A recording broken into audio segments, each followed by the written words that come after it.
Si rezultati i kontrolleve intensive në të gjithë territorin e Qarkut Shkodër në vijim të operacionit policor të kuduar Koordinata, bazuar edhe në inteligjencën policore, shërbimet e drejtorisë vendore të policisë Shkodër dhe të komisariateve në varësi të saj kanë gjetur të kultivuara dhe kanë asgjëstuar 1408 bimë të dyshuara narkotike kanabis sativa. Konkretisht, shërbimet e stacionit të policisë Velipoj gjetën në fshatin Gomsiçe 130 bimë të dyshuara narkotike kanabis sativa. Gjatë ndërhyrjes nga shërbimet e policisë u kap në flagrancë dhe u arrestua shtetasi me inicialet DG 34 vjeç, banues në fshatin Gomsiçe, pasi dyshohet se ka kultivuar këto bimë, të cilat u asgjësuan me anë të djegjes.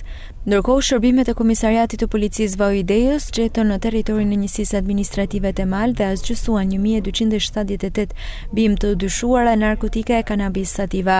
Vion puna për identifikimin, kapjen dhe nxjerrjen përpara përgjegjësisë penale të autorit apo autorëve të kultivimit të këtyre bimëve narkotike.